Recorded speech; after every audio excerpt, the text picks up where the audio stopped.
Bonsoir à tous, bienvenue ce soir à ce webinaire, le dernier de la saison. Donc ce webinaire est intitulé L'impact des situations difficiles sur le soignant. Je suis Priscilla, je suis cadre pédagogique au sein du CHEM et ce soir nous avons la chance d'accueillir avec nous notre expert Pierrick Thomas.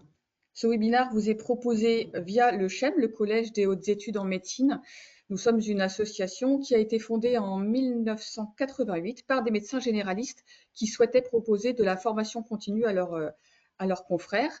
Et depuis, différents pôles ont vu le jour, notamment pour les infirmiers, les kinés, les pharmaciens. On forme également les podologues et les sages-femmes. À côté de ça, le CHEM a également ouvert des écoles, notamment pour les assistants médicaux. Nous sommes présents sur toute la Bretagne, en Normandie et puis également en Hauts-de-France. Donc ce soir, pour le déroulé de notre webinaire, vous pourrez poser vos questions via le petit onglet questions. Vous cliquez dessus, vous les notez et vous verrez qu'au fur et à mesure du déroulé, on fera des pauses et je poserai moi-même vos questions à notre expert. Donc maintenant, je vais laisser la parole à Pierrick et vous allez pouvoir profiter de ce webinaire. Je vous dis à tout à l'heure. Alors bonsoir à tous, merci Priscilla pour cette introduction. Donc je m'appelle Pierrick Thomas, je travaille entre autres pour le CHEM et donc du coup je suis de culture psychiatrique puisque j'ai travaillé presque exclusivement en santé mentale et donc avec une expérience de formateur aussi, ce qui me permet de faire des actions et d'être présent devant vous aujourd'hui. Donc je suis infirmier de formation, cadre de santé, j'ai enseigné dans des instituts de formation et indépendant depuis un an et demi. Donc, comme vous pouvez le voir, je fais aussi partie des formateurs accrédités pour les premiers secours en santé mentale. Et donc, l'objectif, on va décliner quelques slides ce soir pour aborder de façon très, en tout cas, succincte, ces quelques notions qui nous permettent de voir que, on a des problématiques sur les métiers du soin par rapport à notre exercice et comment est-ce que ça peut influencer par rapport aux situations qui sont difficiles. Donc, je reviens sur les premières associations, la première slide qui présente le CHEM. Donc, c'est bien une association. Alors, ce soir, vous êtes médecin, infirmier, podologue, kiné, enfin, toutes les professions de santé. Excusez-moi pour les professions que j'oublie. Il ne faudra pas vous sentir heurté parce que je vais aller sur différentes dimensions, différentes cultures professionnelles. Donc, je n'utiliserai peut-être pas les bons termes de votre culture professionnelle, mais l'idée, c'est de proposer un échange et d'aborder une situation qui est concrète pour tout le monde. Donc, l'idée, ce soir, en fait, c'est d'appréhender sur cette heure la notion de situation de soins difficiles, le psychisme du soignant avec une représentation particulière qui est effectivement encore une fois succincte. On vous laissera un petit temps pour poser des questions si vous le souhaitez à ce moment-là, donc n'hésitez pas à les mettre sur le chat qui sont relayés par Priscilla. Et puis on traitera de l'état des lieux sur la population soignante pour après aborder les éléments protecteurs des soignants pour finir sur une note positive et puis vous donner quelques ressources avant d'engager aussi quelques questions sur la fin. Donc on vous laissera à certains moments de cette présentation des temps pour échanger. Donc merci d'être là ce soir et puis j'espère que vous allez passer un moment qui va éclairer ou en tout cas susciter des qui sont souvent concernés, enfin qui concernent souvent tout le monde. Donc, quand on m'a sollicité sur cette situation-là, la notion de situation de soins difficiles, donc l'idée c'est d'aborder les soins sous un autre angle qui représente un petit peu ce qu'on peut entendre dans les couloirs d'hôpitaux, dans les cabinets d'activité libérale, sur la route, au domicile des gens. Et donc, je vais me lancer et je vais me risquer à lancer une proposition de définition de soins difficiles. Ce seront pour moi des soins qui entraînent une charge émotionnelle intense. C'est-à-dire qu'il y a la dimension émotionnelle qui est présente, avec un sentiment de responsabilité qui est souvent écrasante, c'est-à-dire comment est-ce qu'on peut se situer par rapport aux soins et à la responsabilité qu'on a auprès des gens qu'on accompagne. Des dilemmes éthiques qui sont présents, on verra, contribuant à la détresse psychologique, c'est-à-dire voir un petit peu l'approche qui sera principalement cognitivo-comportementale ce soir. Je laisserai la dimension analytique pour faire un flash, parce que là, on peut difficilement trop détailler. Mais on restera sur une détresse psychologique qui sera présente et essayer d'expliquer ou de déblayer deux, trois aspects qui peuvent être après, bien sûr, beaucoup plus développés et de façon beaucoup plus précise par des experts du domaine. et puis amener à la notion d'épuisement du soignant. Donc là, on est vraiment sur quelque chose qui caractérise le soin difficile, parce que dans ma carrière, on m'a régulièrement dit que ça n'existait pas. Alors, effectivement, d'un point de vue conceptuel, c'est plus difficile à trouver, mais la réalité des échanges fait qu'on est bien sur une présence de souffrance au travail et qui est bien régulièrement en lien avec la notion des soins et de notre activité. Donc, pareil, sur des situations, je fais une liste qui est non exhaustive, du coup, des possibilités en fait de soins qu'on peut rencontrer et qui vont générer chez nous, ou qui peuvent générer chez nous, parce que ce n'est pas une obligation, des problématiques d'ordre psychologique. On voit bien les soins palliatifs en fait et les accompagnements de fin de vie qui sont toujours des situations très particulières, même s'il y a des niveaux de formation qui sont variables en fonction des unités, des professionnels et autres, mais ça reste un accompagnement spécifique où les émotions peuvent être présentes. La gestion des situations d'urgence et de crise, qui nécessitent des forces d'adaptation cognitive qui sont très importantes. Donc ça nécessite une réactivité, une capacité à rebondir, à passer d'une tâche à l'autre. C'est pas toujours facile, même si certaines personnes se plaisent dans ces situations-là. Il y a quand même dans la durée des formes d'épuisement qui peuvent arriver. La notion de prise en charge de patients atteints de maladies chroniques graves, avec la notion de curabilité qui est parfois en jeu, où on traite à la fois la notion de patient, donc il y a la notion de traitement, mais aussi de soins, mais il y a aussi tout l'entourage avec la famille qui génère aussi des dimensions complètement différentes. Et puis la notion de conflit avec les patients et les familles. Donc les patients, bon, ça, suffisamment de littérature et on est tous assez concernés par ce genre de choses. Par contre, un phénomène qui est en augmentation, ce sont les violences par rapport aux familles qui elles-mêmes ont subi des crises successives et qui ne sont pas toujours forcément dans elles-mêmes des capacités d'adaptation qui sont saines, donc qui nécessitent des réactivités, des réactions qui sont parfois inadaptées par rapport aux soignants que l'on peut être. Et puis la charge de travail élevée et les contraintes administratives. Tout le monde connaît l'état des lieux du système de santé en France.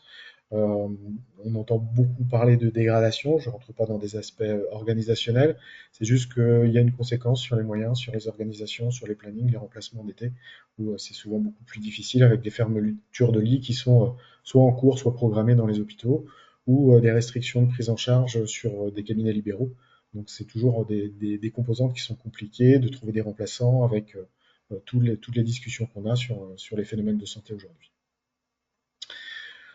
Donc le psychisme du soignant, pour faire un petit point, l'idée c'est de voir qu'on a une personnalité, on est des humains avant tout, et qu'on a des capacités d'adaptation et des capacités qui sont propres à tout être humain, mais avec quand même quelques spécificités qui ressortent. Donc je vais commencer par aborder les choses de l'ordre de la santé mentale. Santé mentale qui, quand on aborde les choses dans la société dite commune, a une connotation assez péjorative. Et tout ce qui approche premier secours en santé mentale, sensibilisation à la santé mentale, toutes ces approches-là, en fait, ont pour viser de déstigmatiser ce terme et principalement tous les gens qui souffrent de troubles. Donc, la définition de la santé mentale intègre complètement la définition de la santé selon l'OMS.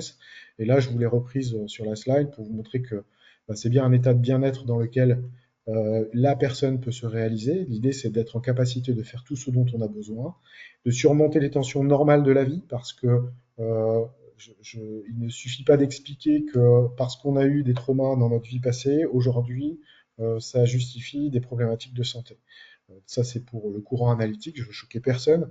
C'est juste que les traumas ou les expériences de vie passée qui pourraient être gênantes ou problématiques pour le quotidien sont des expériences, ce sont des facteurs aggravants. Et je veux bien différencier les choses. C'est-à-dire qu'aujourd'hui, on peut avoir, malgré une histoire de vie compliquée, quelque chose qui nous permet de vivre et de se tenir, mais ça peut être aussi des facteurs aggravants qui vont déclencher pour certaines problématiques d'adaptation des troubles plus sévères. Donc les tensions normales de la vie, quand on est en bonne santé mentale, on peut avoir des difficultés par rapport à ça. Accomplir un travail productif et fructueux et contribuer à la vie de la communauté. Il n'y a rien de péjoratif dans cette notion de travail, puisque le travail, ça peut être rémunéré ou non. Ça peut être des activités communautaires, d'activités comme la garde d'enfants, comme des milieux associatifs ou autres. C'est rendre service à la communauté. Et tout être humain a besoin de se sentir concerné par la communauté et de rendre service en tout cas à cette fameuse communauté. Donc l'idée c'est quand on est en bonne santé mentale, on va être productif à la fois pour sa famille, mais à la fois pour ses proches, pour le travail, pour des associations, plein de choses. C'est la définition de la santé mentale. Et sur le petit schéma que vous voyez en bas de la slide, vous voyez ce qu'on aime plutôt définir dans le milieu de la santé mentale, c'est que c'est un continuum, c'est-à-dire que c'est quelque chose de très variable entre le moment où on a une mauvaise santé mentale et une bonne santé mentale. Elle peut fluctuer sur votre journée, mais elle fluctue aussi sur plusieurs jours, plusieurs mois. Ça peut générer aussi des troubles importants. Donc ça va du matin, du réveil, quand le réveil me sort de ma nuit. Des fois, je suis un peu ronchon, je suis pas forcément en bonne santé mentale. Et puis, une fois que j'ai fait mes petits rituels du matin et que j'arrive au travail et que je suis content de rencontrer les collègues, bah là, je suis en meilleure santé mentale. Donc, vous voyez, ça peut vraiment être variable sur la journée, mais ça peut aussi être sur plusieurs semaines, plusieurs mois. Donc, la santé mentale, c'est une définition qui est bien connue, qui fait partie de tout le monde. On a tous une santé mentale, et c'est bien quelque chose qui est fluctuant pour tout le monde, avec une bonne ou une mauvaise santé mentale.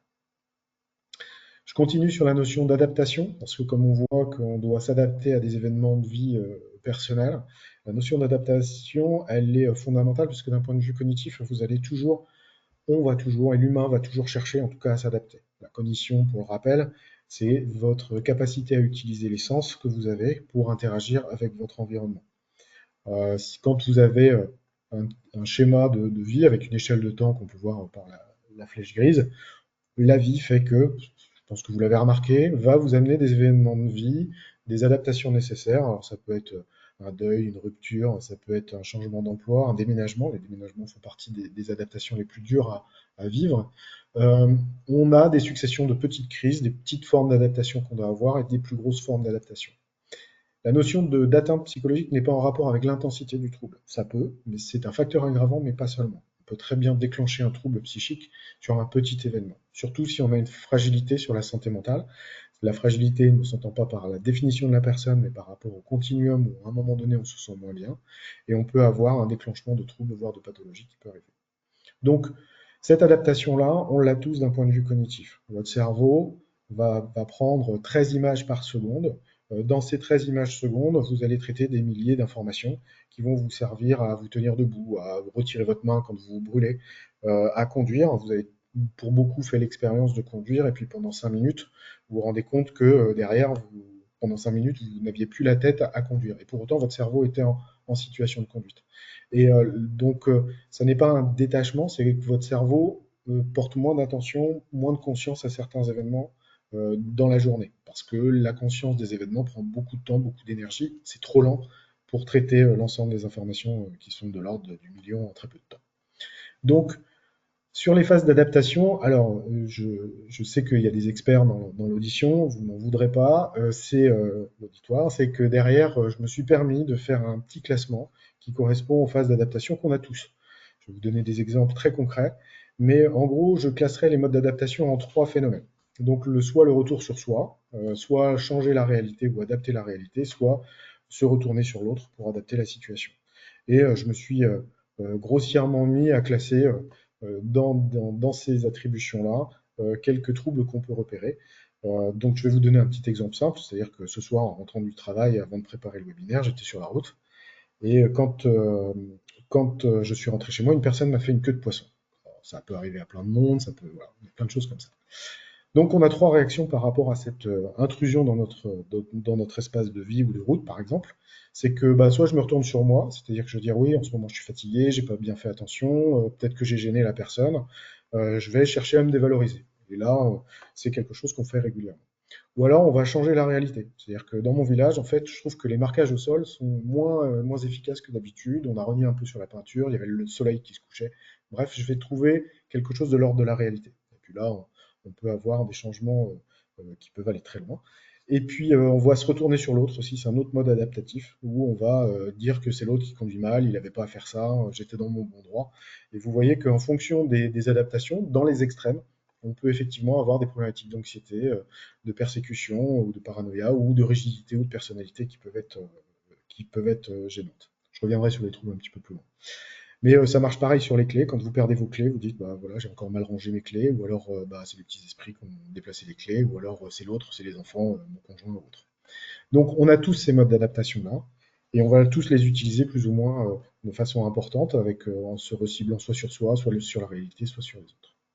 Et les soignants, quand ils sont face à ça, c'est toujours un petit peu la même chose. C'est-à-dire que j'ai vu des situations dans les problématiques de suicide, par exemple, où on peut se dire, ah mince, j'ai pas fait attention aux situations, j'ai pas été assez présent pour voir les troubles, où la réalité c'est que de toute façon on pouvait rien voir, il n'y avait pas de signe, enfin il y a plein de choses en fait qu'on va essayer de changer la réalité, et ou alors sur l'autre, c'est de sa faute à l'autre, il est passé à l'acte, on lui en veut, ou on va générer quelque chose de l'ordre du rejet.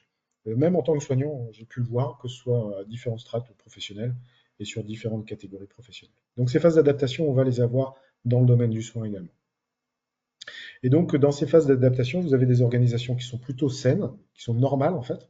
Dans cette expression-là normale, il y a les émotions. Les émotions, la peur, la colère, le dégoût, surprise, j'ai pris les principales en fonction des théories. Vous pouvez en avoir plusieurs. Ça peut monter. Mais sur les principales, la peur, colère, dégoût et surprise, ce sont des choses qui, dans le cadre professionnel, existent de moins en moins. On vous demande de ne plus, en fait, d'avoir d'émotions. D'ailleurs, on va former un maximum de gens sur la gestion des affects, alors que je préfère plutôt travailler sur la notion de traitement des informations émotionnelles. Alors, je vous expliquerai juste ça un petit peu plus loin, mais c'est l'émotivité du soignant, il faut qu'elle soit présente parce que c'est un mode opératoire sain. Quand on est face à une situation compliquée, on a le droit d'être en colère, on a le droit d'être triste, on a le droit de pleurer. La fameuse question de nombre de soignants, on dit il est interdit de pleurer avec les patients, c'est tout simplement impossible parce que des fois, on a des situations complexes qui nous amènent justement aux larmes. Et si on a des larmes, c'est un processus physiologique qui fait appel au groupe. Donc, c'est vrai que dans la culture française, en général, on ne pleure pas, un homme ne pleure pas parce qu'il doit avoir une stature. C'est un concept assez moderne, puisqu'en fait, on pleure comme les femmes, il n'y a pas plus les hommes que les femmes, c'est un truc qui est problématique et qui va générer aussi des problématiques sur certaines populations. Je prends la population des agriculteurs, je peux stigmatiser, j'en viens aussi un petit peu. Donc, c'est des populations à qui on n'apprend pas à pleurer, pas à exprimer les choses, et malheureusement, on a eu un taux de suicide beaucoup plus important sur cette population qui n'a pas appris à mettre des mots, à verbaliser des émotions et à qui on a bridé sur les émotions. Donc, pleurer, pleurer, pleurer, c'est absolument pas un problème, sauf si vous pleurez tous les jours avec les patients, là par contre ça peut être un souci, mais trouver des lieux, je vous donnerai quelques ressources pour pouvoir, non pas pleurer, mais pouvoir exprimer justement ces éléments-là. Donc la colère, elle doit faire partie du travail, les mécontentements, ça doit faire partie du travail, après dans la mesure où ça ne gêne pas l'intégrité de tout le monde. Le processus de deuil aussi est normal, perdre, il faut du temps, il faut accepter les différentes phases de deuil. On peut être en problématique par rapport à même des patients qu'on a accompagnés qui sont parfois très compliqués sur les phases de famille, l'investissement du soignant, des médecins vont parfois très loin dans l'accompagnement, je pense aux infirmiers libéraux aussi, aux kinés, enfin tous ceux qui sont les ergots, je ne veux pas en oublier, les aides-soignants bien sûr qui arrivent de plus en plus aussi sur l'activité libérale. Donc c'est des processus normaux. Et puis les normes culturelles, faire attention à ça parce qu'on a le droit d'avoir des expressions qui sont variables en fonction des normes, que ce soit dans l'introversion ou que ce soit dans l'expression.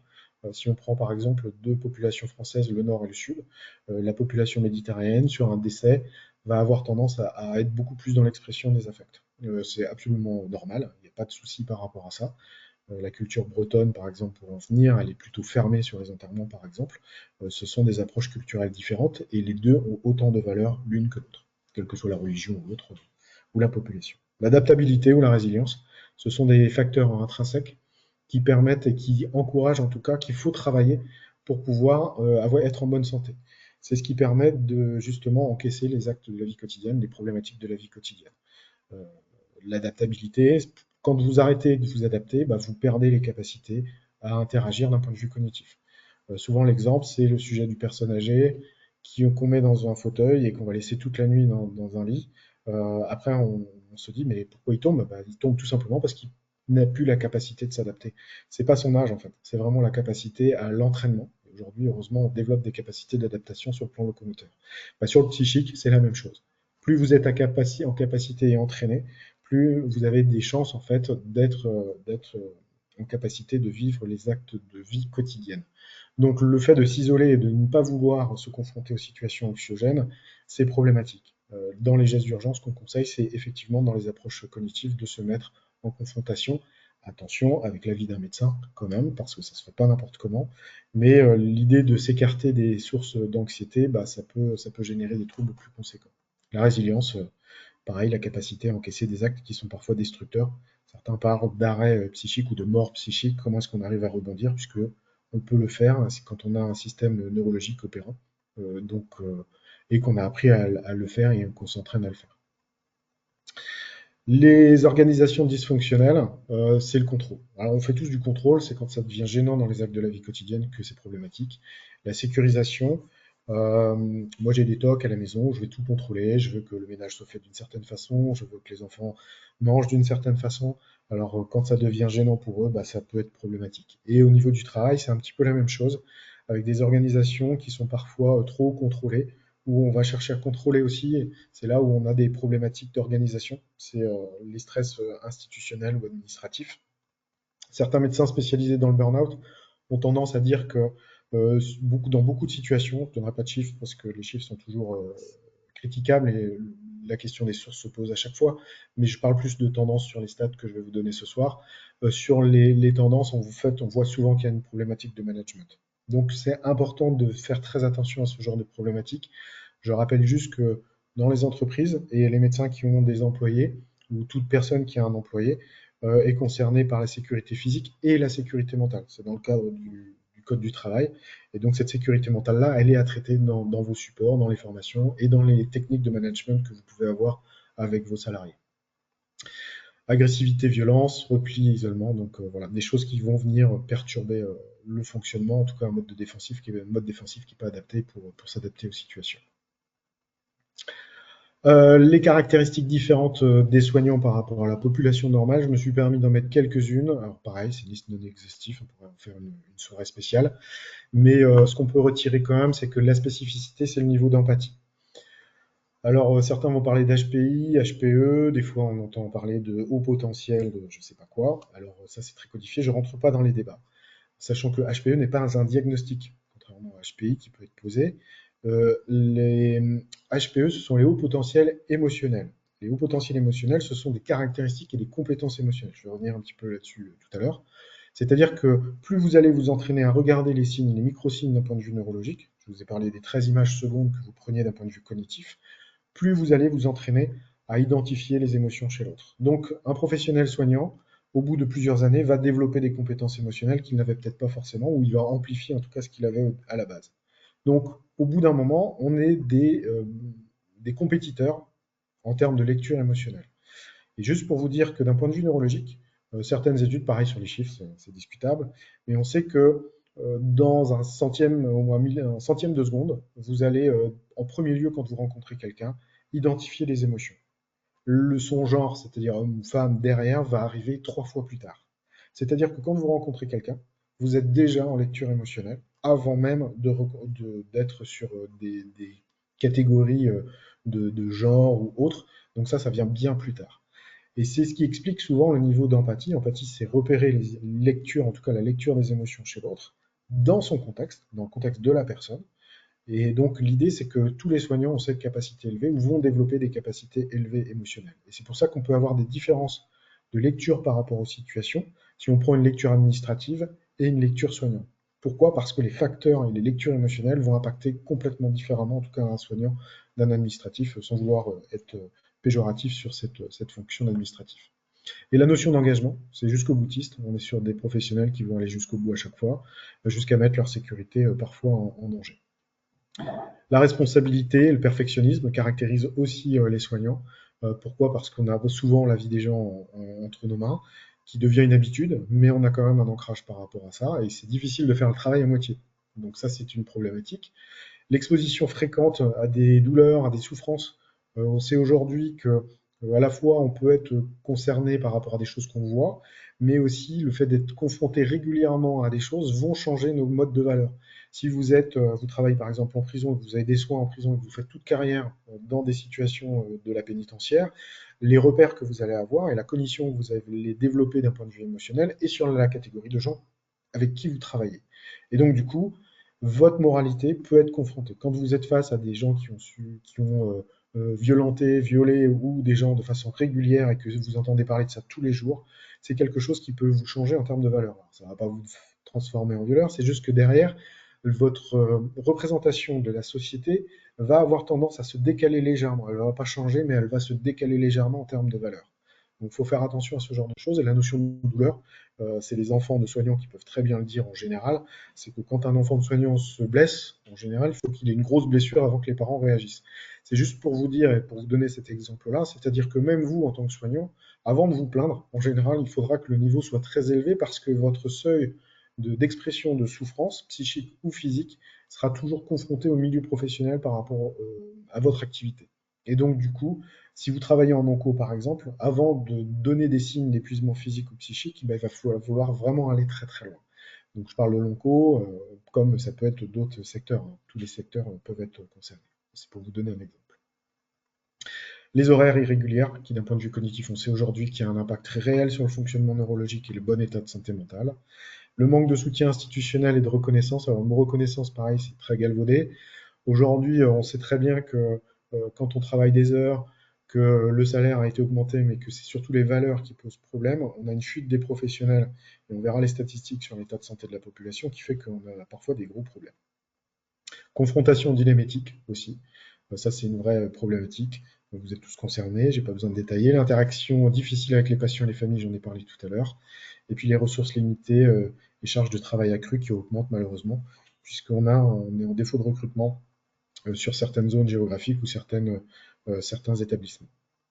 Attachement professionnel à la mission de soins. Je ne vais pas rentrer dans le débat de la notion de vocation. Par contre, on sait très bien qu'il y a une dimension particulière dans ce métier-là, dans ces métiers du soin, et qui fait que derrière, il y a quand même un investissement qui peut être parfois supérieur à d'autres métiers, sans vouloir catégoriser d'autres métiers. Donc si je reviens sur le phénomène des émotions, ce qu'on peut constater, c'est que c'est pour ça qu'on ne peut pas les contrôler. Comme je vous disais, en un centième de seconde, votre cerveau, d'un point de vue réflexe, va lire les émotions. Quand on a une émotion, il va falloir avoir un délai pour avoir une conduite à tenir. C'est-à-dire que même j'ai été personnellement confronté à la violence en psychiatrie pendant très longtemps. Donc c'est assez rigolo de faire des formations avec des gens de psychiatrie, parce que quand il y a une porte qui claque avec le vent, ils ne réagissent pas. Si vous faites une formation avec des gens qui bossent en cardiologie, par exemple, bah, tout le monde va se retourner.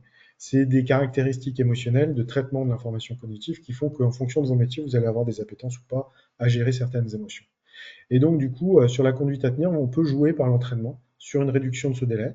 Parfois, quand on est en mauvaise santé mentale, ça va être une augmentation. Mais c'est bien un sujet de compétence émotionnelle qui va permettre d'évoluer dans un sens ou dans l'autre. Et en termes de compétences émotionnelles, je parle bien d'expérience et de savoir. La compétence, c'est bien l'association des deux, compétence plus savoir, c'est-à-dire avoir des savoirs sur les émotions et comment gérer les informations émotionnelles, et puis avoir de l'expérience par rapport à ça. Donc on ne met pas des novices dans des situations qui sont trop compliquées d'un point de vue émotionnel. Malheureusement, j'ai vu des situations dramatiques de mise au feu de patients devant des jeunes professionnels. Et les professionnels, quand on leur pose la question comment est-ce que vous vous sentez, ils disent non, mais tout va bien. C'est bon, à moins d'avoir travaillé chez les Grands Brûlés dans des situations pompiers ou autre chose, je ne vois pas comment on peut être habitué à ce genre de situation dans un schéma classique de population telle que la nôtre. Donc, d'un point de vue cognitif, les émotions, elles vont se gérer dans un centième de seconde. Donc là, ce que je vous propose, c'est un visuel sur le cerveau. Et le cerveau est fait pour réagir et s'adapter aux fonctions des situations. Donc, vous avez un système neurologique qui est fait pour réagir, en tout cas, un système sérotoninergique qui dysfonctionne quand on est en phase de dépression, c'est-à-dire qu'on n'arrive pas à agir. C'est le problème de la dépression. Il ne suffit pas de dire bah, il faut juste pousser la personne pour qu'elle agisse, elle ne pourra pas en fait. C'est comme si vous lui enlevez un muscle dans une cuisse, il va y avoir un défaut locomoteur. Donc derrière, là, le système sérotoninergique, c'est lui qui vous permet d'agir. La noradrénaline, c'est celui qui vous évite de suragir, c'est-à-dire qu'il y a un système qui vous lance comme un train, mais il va y avoir un système, un régulateur de vitesse qui évite la surchauffe. Et puis le système dopaminergique, qui est le circuit de la récompense, qui va vous motiver en fait à bouger, à prendre du plaisir à faire les choses. C'est ça qui active le système de motivation et qui va vous permettre, avec la sérotonine, de gérer. Alors, il y a d'autres hormones qui sont en jeu, hein, ce sont des neurotransmetteurs qui sont dans le circuit neurologique, mais il faut vraiment savoir que quand le cerveau est dans une situation de dépression ou d'accès maniaque ou d'hyperactivité, on est sur des problématiques de régulation des neurotransmetteurs. Et effectivement, et pour la composante analytique, on sait qu'on a des choses qui peuvent agir. On ne maîtrise pas tout aujourd'hui, mais on sait que les expériences de vie traumatiques vont avoir un impact par rapport à un ancrage de mémoire sur certains aspects neurologiques. Et donc, on sait aussi que ce sont des facteurs qui vont être aggravants dans l'état de santé mentale du sujet et du soignant aussi. Donc, les difficultés d'adaptation peuvent être transitoires, permanentes, et donc ça peut amener à déclencher des troubles ou des maladies. Et donc, juste pour définir ce que c'est qu'un trouble, il y a trois facteurs pour définir un trouble, parce qu'on ne parle plus de pathologie systématiquement en santé mentale, on parle de troubles qui peuvent arriver dès 15 jours, 3 semaines, il y a une notion de durée. Donc, il y a un changement de comportement qui apparaît chez la personne, qui s'inscrit dans le temps, et avec une altération du fonctionnement. Donc, si ce qui est important dans la notion de trouble en santé mentale, c'est le changement de comportement. Quelqu'un qui se plaint, qui a toujours été dépressif, bon, c'est à traiter, hein, bien sûr, mais on n'est pas dans une situation d'urgence. Et quand on parle des premiers secours en santé mentale, par exemple, c'est une définition qu'on donne et qu'on a de plus en plus dans la littérature. C'est-à-dire que ce qui est important, c'est vraiment le changement d'état de votre état ou de l'état de vos collaborateurs si on parle uniquement des soignants. C'est-à-dire, est-ce qu'on a un changement de comportement qui n'était pas là avant? Est-ce que ça s'inscrit dans la durée, 15 jours, 3 semaines, 6 mois? 6 mois, on peut arriver à la mise en place d'un diagnostic en psychiatrie, avec une altération du fonctionnement aussi, c'est-à-dire que c'est un fonctionnement professionnel, familial, ça peut être cognitif, ça peut être plein de choses en fait qui vont déterminer quelque chose qui ne fonctionne pas, qui fonctionnait avant. Et ça, c'est des éléments importants, parce que souvent les soignants vont refuser de voir ces éléments-là, et c'est souvent à l'interrogatoire sur le passif qu'on va voir qu'il y a des éléments qui dysfonctionnent. Donc ça, ce sont des vecteurs hyper importants. Et souvent, on me dit, mais je ne sais pas quelles questions poser pour identifier les problématiques. Ben, vous avez juste à traiter ces trois sujets-là. Depuis combien de temps est-ce que tu as ce comportement-là? Est-ce que ça s'inscrit du coup dans la durée? Et est-ce qu'il y a des changements sur ta capacité à travailler, sur le plan familial, personnel, sur le point de vue cognitif? Quand on est en dépression, on a des difficultés à réagir, on a des difficultés à faire son travail, on perd en qualité professionnelle. Enfin bref, il y a plein de choses qui peuvent être présents sur ce genre de troubles. Donc les troubles les plus présents, c'est des troubles anxieux, des troubles dépressifs liés à la consommation, des troubles liés à la consommation de substances, les troubles du sommeil alimentaire, enfin il y en a plusieurs qu'on retrouve régulièrement. Ce qu'il faut savoir, c'est que dans les formes les plus graves, par contre, on va avoir des vraies problématiques qui mettent en jeu la vie des personnes et des soignants, malheureusement. La crise de panique, la crise de suicidaire, les addictions sévères, on a beaucoup d'addictions. Les automutilations, moins, mais c'est plus, ça peut réapparaître sur des gens qui avaient eu recours aux automutilations pendant leur jeunesse. Des crises psychotiques, ça arrive, hein, une personne sur 100 peut avoir des crises psychotiques. Donc, ce qu'il faut savoir, c'est que quand on est face à cette dernière ligne, c'est-à-dire que déjà, il faut consulter quand vous êtes face à un trouble, même si vous êtes soignant, et surtout si vous êtes soignant. Et en tout cas, avoir un entourage qui est capable de vous dire aussi que vous êtes en difficulté. Et puis, après, avoir des prises en charge médicalisées quand vous êtes sur des phases de crise. Il ne faut absolument pas laisser la personne seule. Et parfois, il faut agir, mais ça s'apprend. Et soit vous êtes formé, et soit vous vous formez par rapport à ça. Donc, du coup, je vais citer trois pathologies, puis après, si vous avez des questions, préparez-la, et puis vous pouvez les mettre sur le chat, on va y répondre. C'est-à-dire que je vais simplement aborder la notion de burn-out sur un épuisement psychique. C'est la définition qu'on retrouve dans l'HAS aussi. Burn-out se traduit par un épuisement physique, émotionnel et mental qui résulte d'un investissement prolongé dans des situations de travail exigeantes sur le plan émotionnel. Alors, ça n'est pas un diagnostic aujourd'hui, ça n'est pas diagnostiqué, ça ne rentre pas dans les classifications classiques. Certains le posent, certains médecins le posent. Et sur la définition, on a des médecins qui ne sont pas forcément d'accord sur la notion de cette définition-là de l'HAS parce qu'elle impacte la situation de travail, alors que certains médecins identifient des situations de burn-out sur la vie personnelle. Donc il n'y a pas de lien, c'est un ensemble, c'est un dysfonctionnement du cerveau pour des raisons diverses qui vont amener à un épuisement massif de la personne sur différents plans. Le traumatisme vicariant, qui est souvent négligé aussi, c'est-à-dire que c'est un processus qui modifie profondément l'identité du thérapeute par rapport à la confrontation à des situations psychotraumatiques régulières, c'est-à-dire le fait d'être confronté régulièrement à des problématiques, et c'est ce que je vous disais par rapport à un changement de normes. Euh, Clairement, on va glisser sur une perception de la situation de la population qui va être déficitaire. Si par exemple vous êtes aux urgences et que vous voyez que des gens alcoolisés arriver, hyper violents tout le temps, toute la journée, en permanence dans des zones particulières en France, bah, vous allez avoir un jugement de la population qui va être plutôt péjoratif. Vous allez catégoriser, c'est les biais cognitifs qui vont vous pousser à faire ça, mais vous allez avoir une représentation de la société qui arrive. C'est exactement ce qui arrive sur les problématiques de violence sur, par exemple, la schizophrénie. On n'a pas plus de violence sur la schizophrénie par rapport aux personnes schizophrènes qui souffrent de problématiques ou de troubles schizophréniques. Par contre, eux sont 130 fois plus sujets à des violences. Par contre, la représentation sociale qu'on a à la télé sur la maladie ou le trouble de schizophrénie bah, fait que derrière, on va avoir un rejet de cette population-là, juste par rapport aux représentations qu'on a. C'est archi faux. Archi faux. Donc derrière, comment est-ce qu'on peut travailler? Ça ne veut pas dire qu'il n'y a pas de violence, mais il n'y a pas plus de violence que la population normale, et souvent, c'est des violences associées à des consommations de stupéfiants, de perturbateurs comme l'alcool ou autre. Les psychotraumatismes, c'est la conséquence d'une exposition directe ou un témoignage, ou en apprenant aussi une situation qui peut être vraiment déstabilisante. C'est une charge émotionnelle, c'est principalement émotionnel, qui fait que l'encodage de la situation, d'un point de vue mémorisation, fait qu'elle va rester bloquée. L'exemple des attaques de Wall Street Center, qui fait que derrière, on a la mémorisation de l'endroit où on était, pendant les attentats du Bataclan aussi, on a des mémorisations de scènes. Ceux qui étaient secouristes aussi ont des mémorisations particulières par rapport à ces éléments-là. C'est-à-dire qu'on va garder des symboles cognitifs qui ont été présents à ce moment-là, et on va les ancrer de façon très présente, et ils vont faire des réviviscences, parfois de façon transitoire, mais ça peut être prolongé avec des troubles importants. Donc les traumas, ça peut être individuel, de groupe ou de masse. On a bien vu sur les attentats ce qui se passait. Donc voilà, je ne sais pas si Priscilla, tu as eu des questions. Alors, merci Pierrick. Oui, il y a une question. Donc, la question c'est comment réussir à dépasser le traumatisme vicariant, à Alors la surmonter ce question, la question, c'est votre santé mentale. Quand vous êtes face à un traumatisme, il faut savoir que dans vos phases d'adaptation, quand vous êtes face par exemple à une personne agressive, ne serait-ce qu'un collègue agressif, vous avez naturellement une défense reptilienne qui est un réflexe, c'est-à-dire que vous allez créer du cortisol pour vous défendre et de l'adrénaline pour fuir. En gros, vous avez du cortisol pour vous battre et de l'adrénaline pour fuir. Donc vous avez les deux éléments qui vous préparent physiquement et psychiquement à être en capacité d'adaptation par rapport à la situation de stress. La problématique, quand vous êtes régulièrement confronté à des situations violentes, de stress ou autres, votre cerveau va continuer à développer, en tout cas à commander dans les surrénales, la création de cortisol.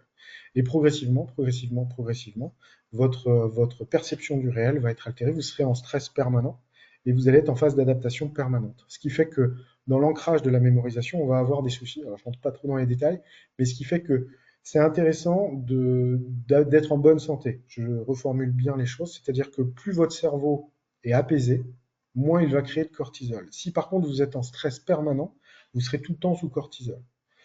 En gros, vous vous énervez une minute pour synthétiser, en gros, pour l'absorber complètement ce cortisol-là, il vous faut 1 heure. Vous vous énervez 5 minutes, c'est 5 heures.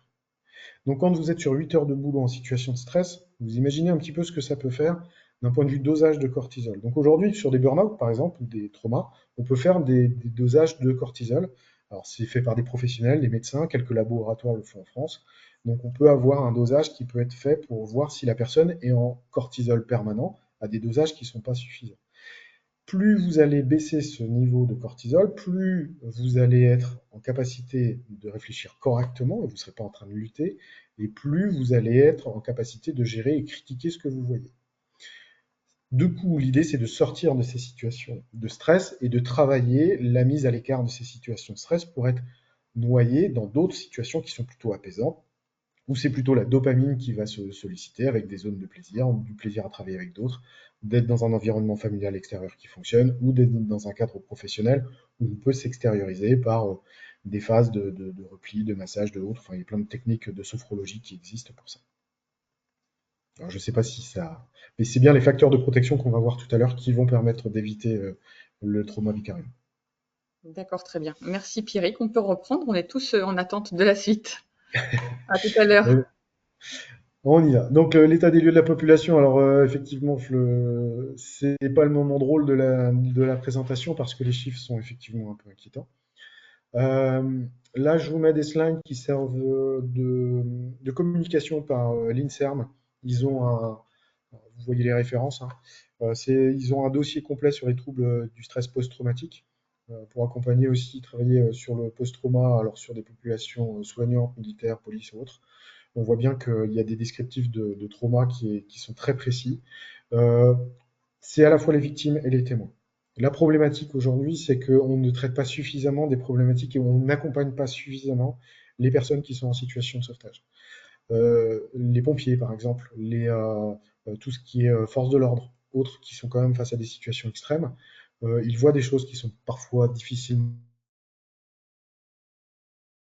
qui sont face à des situations parfois abominables, La notion des fois on a un protocole, des fois ils ont une consultation avec un psychologue ou autre, mais on sait que on va avoir des problèmes qui vont s'installer dans le temps. Alors, je ne parle pas de débriefing diffusing, il y a eu des tests qui ont été faits suite aux événements, pas des tests, mais des observations et des études qui ont été faites suite aux événements des attentats, du Bataclan et à suivre.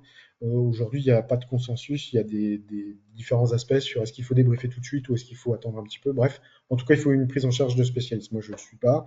Il y a des psychologues spécialisés dans le trauma, il y a des psychiatres, des médecins aussi, de tout niveau qui sont spécialisés dans ces approches-là. Donc, il faut vraiment aller vers des gens qui sont vraiment spécialisés. Et donc, ce qu'on sait d'un point de vue neurologique, c'est ce que je disais, c'est un mauvais ancrage de la mémoire qui fait que le cerveau va rester systématiquement dans la redite de ces événements-là. C'est ce qu'on parle des reviviscences la nuit en permanence. Il y a plein de vidéos qui existent sur les militaires en l'occurrence, parce que j'ai travaillé un petit peu là-dessus ces derniers temps. Il y a des vidéos anglo-saxonnes qui passent où vous voyez un militaire qui est en permanence avec son uniforme, même quand il est chez lui. C'est la représentation qu'ils ont. Il y a cette notion de regard vide, du regard à 1000 mètres, des gens qui vous regardent, en fait, et ils vous traversent tellement ils sont complètement dans leur pensée, avec ces réviviscences qui sont permanentes. Et puis, certains troubles vont disparaître au bout de 3 mois. Et puis, par contre, ça peut, un potentiel possible, en tout cas, de 20% de cas qui vont rester de façon chronique, qui vont rester ancrés et qui peuvent être, du coup, soit déclencheurs d'un trouble ou d'une pathologie, soit qui vont être des facteurs aggravants dans les années à venir. Donc, c'est pas à négliger du tout. C'est intéressant de faire des nettoyages et puis des neurologues qui sont spécialisés dans l'accompagnement et dans l'ancrage, en tout cas par rapport au trauma. C'est intéressant. Il y a plein de vidéos qui existent aussi là-dessus sur les différentes références. Donc n'hésitez pas. Et puis des neuropsychiatres aussi qui sont spécialisés. Je ne donnerai pas de nom parce que sinon je vais être restrictif, mais on en trouve facilement. Une étude de FNESI. Alors la FNESI, c'est l'étude des étudiants, enfin c'est le groupement des étudiants infirmiers. Donc cette étude-là compare l'état de santé des étudiants 2017, donc 22, donc après et post-crise Covid. On était déjà sur des signes inquiétants. Sur les crises d'angoisse, on est à 47% des étudiants aujourd'hui, donc je pense qu'on est même au-dessus vu les situations qui augmentent. 30% sont en dépression, en tout cas ont des signes dépressifs. Et consultation d'un professionnel de santé, on n'est qu'à 23%, on sait qu'on a une sous-utilisation des professionnels de santé, et on est quand même à 16% d'idées suicidaires, ce qui n'est pas rien du tout, du tout, du tout. Et ça, par contre, on en parle à peine. On donne des stats, on donne des éléments, mais sur le sujet des émotions, qui fait quand même partie des éléments importants en termes de... Parce que c'est tout simplement dans le programme de 2009 des étudiants infirmiers. Un étudiant infirmier, pour parler, puisque c'est quand même ma profession, je parle ce que je connais principalement, c'est qu'on a une obligation d'accompagner les étudiants dans l'identification de leurs propres émotions et qu'ils puissent les mettre de façon opérationnelle dans les situations de soins. Donc tout ça de façon adaptée. Donc s'il n'y a pas d'entraînement, et je parle de compétences, je parlais de compétences émotionnelles tout à l'heure, c'est vraiment quelque chose qu'il est nécessaire de travailler et qui n'est pas suffisamment fait, c'est clair. Et je ne parle même pas des médecins, des podologues et autres pour avoir accompagné des équipes d'ergothérapeutes ou de toute profession aussi, en fait, on voit que dans les écoles, il est difficile d'aborder ce sujet-là. Donc, c'est vraiment des sujets à traiter. 61% des étudiants qui sont concernés sont en augmentation. Donc, du coup, vous voyez, hein, je relis vite fait ce qui a été mis. On a une augmentation de 10% qui est, voilà, on est sur des phases exponentielles, en fait. C'est pas 10% tranquillement, c'est que sur le terrain, on voit qu'il y a la réalité par rapport aux professionnels en activité. Et si on voit par rapport à tout ce qui est problématique de violence, alors, on parle beaucoup des problématiques de consentement à l'hôpital, on se focalise beaucoup dessus, c'est un sujet à traiter, ça je suis complètement d'accord. Alors, par contre, il faut bien le traiter, ça c'est autre chose. Mais on voit que sur la notion de violence sexuelle, je vais commencer par le bas du tableau, donc ça c'est une étude Eudoxia pour MNH, qui n'est pas très vieille, elle est de 2023, 8 mars 2023. Donc on a 4% de la population des professionnels de santé qui est concernée par les problématiques de violence sexuelle, harcèlement, attouchement, contre 7 pour la population normale. Cette population normale, c'est celle de gauche. Par contre, concernant, je reviens en haut, aux incivilités, on est à 73% de la population. Donc quand on parle d'exposition à des situations émotionnelles ou des situations de soins complexes, la question ne se pose même plus. Quand on parle de violence verbale, on est à 67% par rapport à 25% dans la population normale. Et les comportements sexistes, lourdeur, blagues, voilà, on est à 37%, un petit peu au-dessus. On commence à avoir des phénomènes sur des problématiques de culture professionnelle. Je ne vais pas en citer, mais voilà, la littérature commence à sortir. Des événements dans les hôpitaux aussi par rapport à des postures managériales ou des postures de postures de décideurs ou de hiérarchie fonctionnelle commencent à ressortir aussi. Les violences physiques, 8% dans la population normale. Ça, c'est relativement classique, on est à 30%. 30%. Donc, on est vraiment dans des situations compliquées.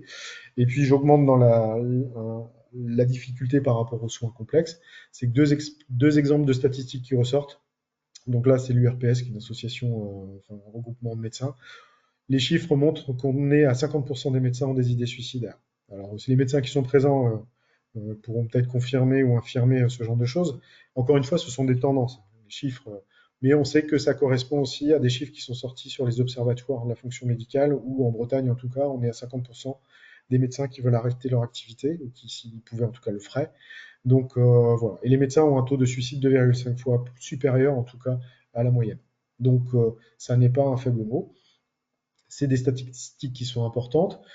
Pour pas stigmatiser non plus certaines catégories, mais en tout cas là, la population infirmière, 80% des personnels informés a signalé l'une ou l'autre forme de détresse psychologique. 9, en tout cas au niveau de l'OMS sur l'étude qui a été faite en Europe, post-Covid, on était à 9 membres du personnel sur 10 qui souhaitaient quitter leur emploi. C'est pas changer de lieu, c'est quitter leur emploi. Donc on est sur des stats catastrophiques. Donc, suite aux attentats aussi de janvier 2015, une étude a été faite 6 à 18 mois après. On a 18% des témoins qui présentent des TSPT.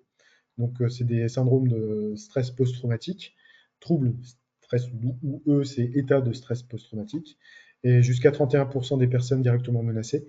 Donc, et des troubles concernant également 3% des intervenants. Donc, ce fameux 3%, j'ai annoncé 20% tout à l'heure, on a les 3% qui ressortent régulièrement. Des études ont été faites, on la retrouve régulièrement. Je vous en ai mis une là sur les pompiers et marins-pompiers de Marseille, où on retrouve effectivement sur une population de 356 sauveteurs, 4% qui présentent en tout cas des TSPT, donc des situations des troubles de stress post-traumatique. Thématiques retrouvées, on a la notion de fatigabilité, de répercussions négatives sur la vie familiale, sociale, des manques de soutien institutionnel. Enfin, on a des composantes qui sont caractéristiques dans la grande masse. Donc, ça ne veut pas dire que si on n'a pas ça, on ne va pas faire de trauma. Mais pour avoir abordé plusieurs personnes qui ont fait des vrais traumas, souvent la caractéristique, elle est claire, c'est-à-dire qu'ils ont déclenché leur trauma sur une situation qui était parfois récurrente. Mais c'est bien l'épuisement psychique, le cerveau n'arrivait plus à s'adapter cognitivement. Neurologiquement, il y a des déséquilibres sur le plan neurologique et qui crée du coup un défaut d'adaptation qui fait qu'à un moment donné, on va avoir des phénomènes d'inflammation. Le cortisol est très négatif sur l'inflammation. Et aujourd'hui, on a beaucoup de littérature là-dessus. On sait que le cortisol est négatif, par exemple par rapport à la vie intrafétale. On sait que les mamans qui ont des situations de stress pendant la grossesse vont créer du cortisol. Et ce cortisol-là va venir inflammer neurologiquement le fœtus, ce qui fait qu'on peut avoir des enfants un peu plus sensibles aux émotions, qui vont plus mordre à la naissance, enfin, dès qu'ils vont être en situation de vie sociétale ou d'adaptation aux émotions. Donc, c'est pas pour stigmatiser les mères, au contraire, c'est juste que pour qu'on ait des beaux bébés, bah, il faut qu'elles aient des grossesses épanouies et sans frustration. Ça, c'est le dicton personnel, mais moins il y a de stress, en tout cas, moins il y a de déclenchement de cortisol et moins plus le bébé va déjà se structurer dans un environnement sain d'un point de vue émotionnel. Et ça structure progressivement sur l'ensemble de la vie. Et ça, chez les soignants, c'est un petit peu la même chose. Plus vous avez été stimulé, plus vous avez été avec un cerveau inflammé d'un point de vue cortisol, plus vous allez être en fragilité d'adaptation. Donc attention vers les facteurs de stress. Mais en tout cas, les facteurs favorisants sont dans la littérature, on retrouve généralement les mêmes. Les facteurs préexistants, l'altération initiale à la santé physique psychique, l'altération physique joue un rôle aussi, l'âge, le genre, enfin plein de choses. Et les événements en tant que tels, c'est-à-dire la sévérité, l'intensité, puis le contexte post-traumatique, c'est-à-dire est-ce qu'il y a eu un soutien psychologique efficace. On a certaines catégories professionnelles, encore une fois pour ne pas les citer et pas rentrer dans des débats inutiles, mais que pour avoir vu des professionnels qui sont arrivés sur un LVP sur enfants, par exemple, on leur a proposé une consultation psychologique et un protocole à lire s'ils avaient besoin. Et bien sûr, ils n'ont jamais fait appel. Mais vous pouvez imaginer qu'une prise en charge d'AVP avec un enfant qui est en grande difficulté et décédé sur l'accident, eh ben forcément, la composante traumatique est réelle. Donc, des douleurs chroniques qui peuvent apparaître, enfin, il y a des risques qui peuvent être vraiment très présents, donc des risques somatiques. Et puis, on va avoir un défaut. Il faut savoir que la phase ultime du burn-out, par exemple, c'est quand le cortisol arrive à cramer carrément les zones, excusez-moi l'expression, mais c'est vraiment ça, les zones locomotrices qui fait que la personne n'arrive même plus à se lever le matin. C'est-à-dire qu'ils n'arrivent plus à se lever les dents, à conduire, ils restent bloqués dans leur voiture. Ça, ce sont des phénomènes neurologiques, et ça n'a rien de psychologique, c'est neurologique. Et ça, c'est les phases ultimes du processus d'épuisement ou de trauma. Donc, et c'est pas parce on n'a pas de facteur favorisant, en tout cas, qu'on ne peut pas déclencher aussi des situations de trauma ou de burn-out. Est-ce qu'il y a des questions du coup? Je ne sais pas s'il y en a arrivé sur ces situations-là ou ces chiffres. Non, non, nous pouvons continuer. Eh ben, très bien, c'est que ça doit être Merci clair. Pierrick. N'hésitez pas en tout cas à poser des questions. Les éléments de protection par rapport aux soignants, donc là, l'idée c'est d'aborder tranquillement comment est-ce qu'on peut se protéger. C'était l'idée de la première question par rapport au vicariant. Euh, alors c'est basique, hein, là c'est des documents qu'on peut retrouver assez facilement. Ça c'est des choses que vous pouvez afficher dans les salles d'attente, derrière vous dans votre cabinet, ou tout simplement le mettre chez vous aussi sur votre frigo le matin, parce que c'est plutôt pas mal. Alors pourquoi? Parce que dans ce schéma-là, on retrouve la notion de résilience, de capacité à encaisser en tout cas les actes difficiles de la vie. Et pour ça, pour avoir un cerveau neurologiquement en capacité de gérer les choses, pour rester sur le plan cognitif, et encore, je ne rentre pas dans le champ analytique, ce n'est pas un rejet de ma part, c'est juste qu'on n'a pas le temps de le traiter. Et si on prend juste l'aspect cognitivo-comportemental, c'est intéressant de prendre soin de votre organe neurologique, au même titre que vous prendriez soin de vos jambes si vous vouliez faire un marathon. Et ben c'est un petit peu la même chose. Il y a une activité physique, donc ce sont les éléments protecteurs qui sont à l'intérieur de ce cercle-là. L'activité physique, pourquoi? Parce qu'elle va créer chez vous des capacités, une extériorisation du milieu cognitif dans lequel vous baignez, c'est-à-dire la souffrance et autres, et vous allez pouvoir vous oxygéner à l'extérieur, être sur des conflits ne sont pas des conflits éthiques et autres, et vous allez pouvoir entraîner votre cerveau à prendre de la dopamine, c'est-à-dire prendre du plaisir à faire certaines choses et à continuer à vous motiver. Le soutien émotionnel est hyper important, c'est-à-dire comment est-ce qu'on met des mots sur ce qu'on ressent, auprès de qui on doit pouvoir le faire. Je vais quand même le citer, Boris Cyrulnik qui aime bien parler de papotage, alors j'espère ne pas le vulgariser, mais c'est vrai que c'est intéressant de pouvoir exprimer les choses, et je reviens sur la population agricole que j'avais décrite tout à l'heure. C'est que plus vous arrivez à échanger, plus vous arrivez à verbaliser sur ce que vous ressentez, mieux ça se passe. Je prends l'exemple de mon adolescente qui, dès qu'elle a un problème, elle va appeler une copine au téléphone et elle va passer des heures à critiquer, à remettre le monde en cause. Voilà. Donc ces éléments de critique qu'on a de moins en moins dans la société d'ailleurs sont des éléments importants. Donc n'hésitez pas en tout cas à aller vers cette notion de papotage, j'aime bien ce terme-là. Et l'activité sociale, c'est-à-dire plus vous vous entraînez, plus vous allez être en capacité à gérer. C'est ce qui fait partie de la définition de l'OMS en fait sur la structuration émotionnelle d'un individu. C'est-à-dire que plus il sera stimulé sur le plan social, plus il sera en mesure à l'âge adulte d'encaisser les actes de la vie quotidienne. Et par stimulation, on ne parle pas de faire la musique, du sport, enfin plein de choses, c'est bien une stimulation sociale, c'est-à-dire d'être en confrontation avec les autres, de se chamailler à l'école, de se chamailler au boulot, de pouvoir récupérer des éléments contradictoires, de ne pas être tout le temps dans la même chose, ce qui est plutôt difficile aujourd'hui dans certains milieux professionnels ou sociaux. En tout cas, le conflit est quelque chose de nécessaire dans la construction identitaire. Développement de compétences, on parlait de compétences émotionnelles, bah c'est bien se former, c'est bien expérimenter des nouvelles choses, continuer à s'adapter, changer régulièrement. Alors, je suis cadre de santé, je fais partie de ceux qui pensent qu'il est nécessaire de changer régulièrement de travail pour, entre guillemets, forcer son organisme à s'adapter. J'ai malheureusement vu des collègues qui, depuis parfois 20 ans, étaient sur la même situation de soins, parfois les mêmes patients, que ce soit du ménage, ou que ce soit du soin, ou même des mêmes médecins. Donc, c'est vraiment important de changer de milieu ou de s'interroger sur nos pratiques. La bonne nutrition, on apprend aujourd'hui, on le sait depuis un moment, mais on le sait de plus en plus que la nutrition joue un rôle hyper important dans l'équilibre neurologique du cerveau. Plus votre cerveau sera bien équilibré, plus il sera en capacité de gérer les actes de la vie quotidienne. Donc c'est une bonne hydratation, une alimentation sur plein de choses, les oméga 3, les graisses, le sucre, comme ce dont le cerveau a besoin en fait. Et une bonne hydratation, interrogez-vous sur le nombre d'eau que vous buvez. Et je vous encourage à aller sur l'INRS pour voir les quantités qu'il vous faut. Et le sommeil. Le sommeil, on sait aujourd'hui qu'il y a 15% des gens qui pensent que le sommeil est une perte de temps.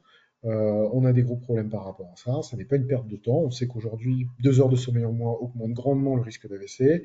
On sait aussi qu'il va y avoir des conséquences sur le classement des informations neurologiques qui se font pendant la nuit. On sait que au niveau des synapses, on a un nettoyage de certaines zones avec la récupération des neurotransmetteurs qui se font pendant la nuit. Donc la récupération de nuit n'est pas un luxe, c'est une obligation. Euh, Quand vous devez faire un marathon, encore une fois, si je prends cette analogie-là, vous allez vous reposer, vous allez prendre des cycles d'alimentation, vous allez faire plein de choses. Et ben pour votre cerveau, c'est la même chose. Aujourd'hui, moi, je conseille aux aides-soignants ou aux infirmiers, quand ils sont en EHPAD et qu'ils font une rangée de nursing, parce que c'est comme ça qu'on parle, et ben de se dire, il y a peut-être un échauffement physique à faire. Si je vous demande de faire un 100 mètres, tout le monde va forcément faire un échauffement avant. La question de partir faire un 100 mètres à froid, personne ne le fera. Tous les soignants, la quasi-totalité des soignants ne font pas d'échauffement quand ils commencent leurs soins. Et ben, d'un point de vue neurologique, c'est la même chose. Quand vous allez attaquer quelque chose de compliqué d'un point de vue psychique, comment est-ce que vous arrivez à vous entraîner? Et ça, il y a des professionnels pour ça. Tout métier confondu. Les médecins sont en rade derrière, on voit bien les chiffres. Donc attention à tous les stress, les risques psychosociaux qu'on peut avoir. Les facteurs limitants, c'est l'état de santé physique, comme je le disais, les compétences du soignant, compétences émotionnelles, compétences physiques, les compétences alimentaires, enfin il y a plein de choses qui peuvent rentrer en compte. Comprendre les réactions émotionnelles. Il va falloir qu'on se détache de cette vision un peu, enfin comment dire, cette vision un petit peu faible qui fait que parler des émotions, c'est une faiblesse. Plus vous êtes en capacité de traiter les informations émotionnelles, je m'entends bien par rapport à ce que j'ai dit avant, c'est-à-dire que vous traitez des informations émotionnelles qui s'imposent à vous d'un point de vue cognitif, vu que c'est ce qui arrive presque en premier dans votre lecture de l'environnement, vous ne pouvez pas les contrôler. Donc, comment est-ce que vous arrivez, du coup, avec ce que vous êtes, comment est-ce que vous arrivez à les traiter en termes d'informations et comment est-ce que vous arrivez à vivre professionnellement, personnellement avec. Ça, il faut absolument en parler parce qu'il y a des jours où je suis énervé. Et quand je suis énervé, moi j'ai un pli qui se met ici, et moi je fais 1m80, 100 kg, les gens ils n'ont pas envie d'approcher. Parce que je peux impressionner. Ça, je dégage ça. Si au boulot je dégage systématiquement ça, les équipes avec qui je vais travailler, les collaborateurs, les patients, forcément ils vont se dire ce gars-là, on n'a pas envie de travailler avec lui. Et pour autant, si je travaille avec des collaborateurs à qui j'explique ça, après ils sont en capacité de me dire, Pierrick, peut-être que là en ce moment tu es un petit peu tendu, ce serait peut-être bien d'aller faire une petite pause. Donc c'est intéressant de se mettre des codes entre nous. En gros, clairement, et surtout je parle aux médecins, qui est capable de vous arrêter quand vous n'êtes pas bien? Est-ce que c'est votre proche? Est-ce que c'est un collaborateur? Est-ce que c'est un patient? Qui est capable de vous arrêter quand vous n'êtes pas bien et qu'il y a des signes physiques qui se voient? Ça, c'est important de le poser parce que c'est ça c'est votre bout de sauvetage, c'est votre curseur qui vous limitera en fait pour aller trop loin. Donc posez-vous vraiment cette question en termes de réaction émotionnelle. Conforter la dimension éthique des métiers, c'est-à-dire qu'il faut être en phase, faire moins c'est compliqué, là j'ai pas la solution, en tout cas c'est pas ce soir que je vais traiter ça. Travailler la balance bénéfice-risque, ça revient un petit peu à la même chose, mais on parle beaucoup de qualité des soins au niveau hospitalier et de plus en plus à l'extérieur. Attention au système de qualité. La qualité noble, elle a son intérêt, mais par contre, une qualité productiviste, industrielle, n'a pas du tout sa place dans le soin. J'assume ce que je dis, après, on peut ne pas être d'accord, ça peut faire débat. Donc après, on favorisait les bonnes relations interpersonnelles. Alors on dit, alors quand je disais qu'on a le droit d'être en colère, c'est aussi recevoir quand quelqu'un n'est pas satisfait. Ça fait partie des choses normales de la vie. Alors de là, si c'est tous les jours, ça devient problématique. Mais on a le droit aussi de ne pas être satisfait par rapport au travail de certains collaborateurs. Donc il y a plein de choses qui peuvent rentrer en compte. Voilà. Je ne sais pas si le partage se fait. Si c'est bon. Dites-moi s'il y a un souci, mais j'ai eu un petit saut de partage d'écran. Échange et les limites organisationnelles et institutionnelles, on est tous concernés par ça. Il faut vraiment préserver ce maximum les choses. Ne reniez pas sur vos heures. Faire des heures et des heures, au bout d'un moment, on devient inefficace. C'est pas simple. Je vais vous donner les numéros pour pouvoir verbaliser. Respectez la temporalité psychique dans les organisations de travail et surtout la vôtre. Temporalité psychique. Quand vous êtes énervé une minute, il vous faut 1 heure pour récupérer. Donc, sachant ça, maintenant, faites attention. Ça vous évitera au retour à la maison de vous défouler sur vos enfants ou votre conjoint. Ça lui facilitera ou ça leur facilitera la vie. Répartir les niveaux de responsabilité dans les prises de décision collégiales. Là, je parle pour les décisions de fin de vie. On a des discussions qui sont en stand-by pour l'instant sur la fin de vie, mais faites attention en tout cas à ce genre de choses. Les médecins sont trop souvent tout seuls par rapport à ça. Les équipes infirmières, les équipes kinés, les équipes en fait hospitalières ou même libérales sont souvent en attente de la décision médicale. C'est un métier. C'est un métier d'être tout seul et de prendre une décision tout seul sur la vie des gens. Au bout d'un moment, ça attaque. C'est clair. Donc attention à comment on le fait. Il y a des cadres très sécurisés comme la réanimation, et encore, mais dans les services de réanimation, ils sont en général formés à la prise de décision. beaucoup moins le médecin libéral sur les thérapeutiques à prendre, sur les accompagnements de fin de vie, les départs de domicile vers les EHPAD, enfin plein de sujets en fait qui peuvent être problématiques.